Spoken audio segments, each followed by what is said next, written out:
Oi, eu sou a Ana, bem-vindos ou bem-vindos de volta ao meu canal. Depois de 6 meses, finalmente decidi dar as caras, aparecer aqui, conversar um pouco com vocês, mas principalmente trazer uma palavra do Senhor ao seu coração. Então, como vocês viram aí no título do vídeo, vou tentar falar um pouco pra vocês, porque que eu sumi, porque que eu não gravei vídeo mais, mas o foco desse vídeo de fato é trazer a palavra do Senhor ao seu coração. Então, se você ainda não é inscrito, se inscreve no canal, ative as notificações pra você receber a notificação dos próximos vídeos, porque talvez esse seja um You're Back nesse canal. Antes de começar, eu peço que você pegue a sua Bíblia para que a gente possa ler juntos e fazer aqui um devocional, beleza?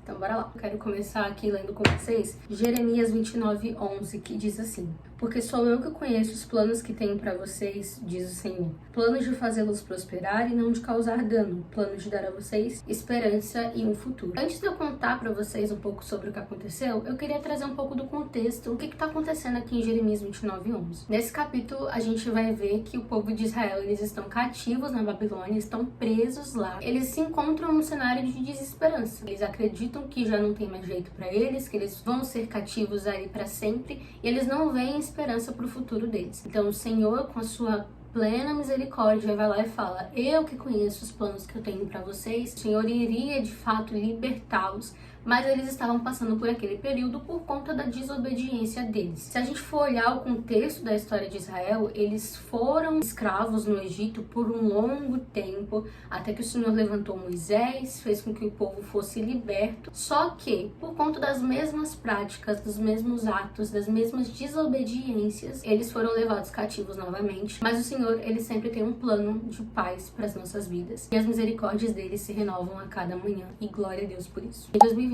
eu finalizei a minha graduação em gastronomia. E eu confesso pra vocês que eu estava com muitas expectativas, com muitas esperanças, tinha muitos planos traçados no meu coração. E eu tinha muita expectativa daquilo que iria acontecer. Então eu finalizei, me formei, e eu estava esperando que eu fosse entrar na área, que eu fosse me especializar em alguma coisa, mas entreguei nas mãos de Deus, confiando que o Senhor tinha o melhor pra minha vida. Fiquei parada por alguns meses, descansando, tirei os meus meses sabáticos aí, e quando foi no final de 2023, o Senhor abriu uma porta pra mim, mas não tinha nada a ver com a área que eu tinha estudado. Era uma outra área e eu iria trabalhar com atendimento ao público. Mas, pra não ficar parada e pra ganhar experiência, eu decidi ingressar nisso. Orei ao Senhor e o Senhor havia confirmado no meu coração, então eu falei: glória a Deus, vou ingressar. E isso foi em dezembro de 2023. No ano seguinte, em 2024, eu ainda tinha muita expectativa. Tinha traçado algumas coisas. Um ponto é, confiei muito no Senhor. E esse versículo de Jeremias 29:11, ele ficou marcado muito desde o início do ano no meu coração. Então eu falei: Senhor, eu sei que o Senhor tá comigo, eu sei que o Senhor tá dirigindo os meus passos e vai dar tudo certo. Como eu tava trabalhando com atendimento ao público, eu acabei aprendendo muitas coisas e me desenvolvendo muito, porque eu sempre fui uma pessoa muito tímida, muito reservada. Então eu realmente vi isso como uma oportunidade de crescimento, uma oportunidade de desenvolvimento, até o Senhor abrir outra coisa pra mim. Tava tudo prosseguindo, tudo indo muito bem, mas com o passar dos meses eu comecei a desenvolver aquela crise dos 20. Então começaram a vir muitos questionamentos na minha mente, né, do porquê que eu tinha feito a faculdade que eu fiz, se eu iria ingressar em algo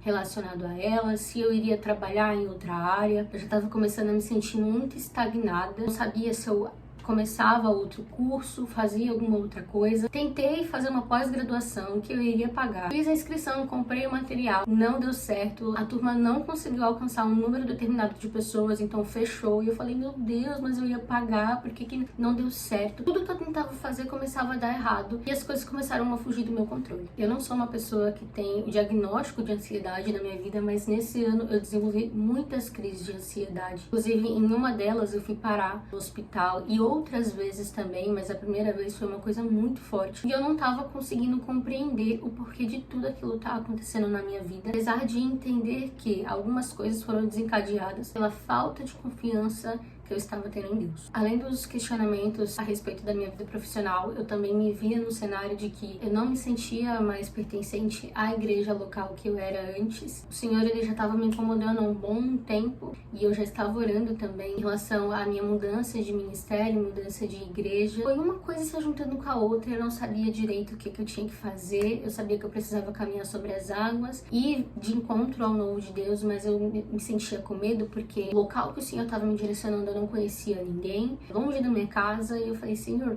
calma, tá uma bagunça. eu preciso organizar esses pensamentos, eu preciso entender o que o Senhor quer de fato. Quando foi de junho para julho, debaixo de muita oração, debaixo de várias confirmações do Senhor, eu mudei de igreja, fui para outro ministério, então começou uma nova etapa da minha vida de adaptação. Eu sempre fui da Assembleia, costumo dizer pro pessoal. Esse outro ministério que eu fui é um ministério mais worship, assim, parede preta, então no começo foi tudo muito difícil, no sentido de adaptação mesmo, e até mesmo de conhecer as pessoas. Minha família ainda estava na outra igreja, então eu meio que fui sozinha, eu e o Espírito Santo. Mas o Senhor, ele foi tão bondoso que ele colocou pessoas no meu caminho, ele me ajudou, e hoje, inclusive, os meus pais estão comigo nesse novo ministério. Tudo estava indo de certa forma bem, até que em outubro o meu avô veio a passar mal. Ele já sofria com alguns problemas cardíacos e devido a isso ele passou mal. Depois daquilo as coisas começaram a desandar um pouco mais, né, de certa forma. Eu vi minha mãe saindo do trabalho para poder cuidar do meu avô, eu vi minha avó dando a vida dela, a rotina dela totalmente, os meus tios. Foi um tempo muito difícil, mas eu tinha uma confiança no Senhor, que era essa de Jeremias 29:11. Eu sabia que o Senhor, ele tinha planos não só para o meu futuro, mas para minha família, para o meu avô,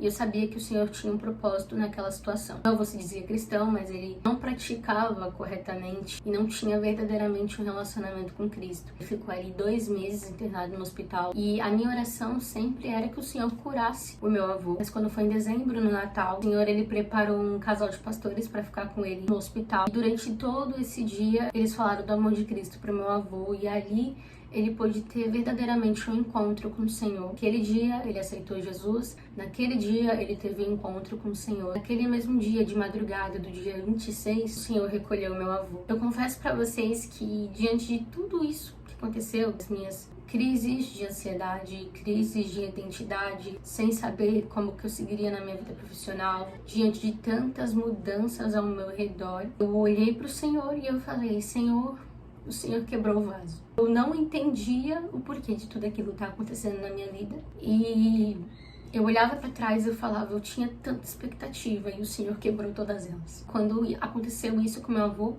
foi o estopim. Muito mais eu olhava para as circunstâncias, mas as circunstâncias tentavam roubar a minha fé. O Senhor, ele falou ao meu coração: Ana, você não pode olhar para as circunstâncias, você tem que olhar para mim. Quanto mais você olha para suas circunstâncias, menos você olha para aquele que tem um controle delas. Se fosse pela minha vontade, meu avô estaria vivo. Mas eu sei que nós não perdemos. Na verdade, nós ganhamos, porque todas as vezes que nós perdemos para o Senhor, na verdade nós estamos ganhando. Eu entendo que ele ganhou o melhor presente que ele poderia ter ganhado, que é a vida eterna ao lado de Cristo. Um dia nós iremos nos reencontrar. Hoje eu olho para trás e eu vejo que o Senhor, ele de fato quebrou um vaso, mas ele tem feito um vaso novo, um vaso melhor. O que eu aprendo com tudo isso é que no primeiro vídeo do canal eu falava justamente sobre os planos de Deus, sobre como os planos do Senhor não falham diante de todos os processos que eu passei. Hoje eu olho para trás e eu vejo que o Senhor, ele me fez amadurecer, e por mais que os meus planos não tenham sido os mesmos do que o Senhor tem um propósito em todas as coisas, e não são propósitos passageiros, mas são propósitos eternos, propósitos que nos levam à eternidade. Por mais difícil que seja compreender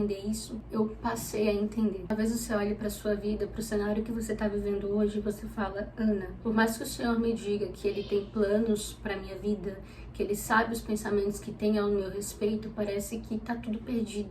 Parece que eu perdi o controle e que nada vai dar certo. Mas eu quero te lembrar hoje, através desse vídeo, o Senhor não perdeu o controle. O Senhor tem um propósito em todas e em qualquer circunstância. E aquilo que Ele prometeu, Ele vai cumprir. No tempo certo, na hora certa. Somente fixe os seus olhos no autor e consumador da sua fé. Salmo 126 diz: aquele que sai chorando enquanto lança semente voltará com cantos de alegria, trazendo seus feixes. A palavra de Deus, ela não volta vazia, antes ela cumpre aquilo que ela tem que cumprir. Se hoje você está passando por um momento, assim como diz em Salmo 126, lançando a sua semente, chorando e regando talvez ela com as suas lágrimas, saiba que você voltará com os frutos, mas com risos de alegria. Então, para finalizar o vídeo, eu te convido a tirar os seus olhos daquilo que é transitório e passageiro e fixar os seus olhos naquilo que é eterno. Como eu já disse, ele não falha, ele nunca falhará. Então essa era a mensagem que eu queria compartilhar com vocês. Se você chegou até aqui, eu peço que você compartilhe esse vídeo com uma pessoa que tá precisando ouvir esse testemunho, tá precisando ouvir essa mensagem. Não deixe de curtir o vídeo, comentar aqui se o Senhor falou no seu coração. E eu peço que você possa me seguir nas minhas redes sociais, no Instagram, no TikTok, eu vou deixar tudo aqui embaixo. A minha oração hoje, o meu desejo é que o Senhor fale com você, que o Senhor possa te ajudar a confiar e descansar nos planos dele.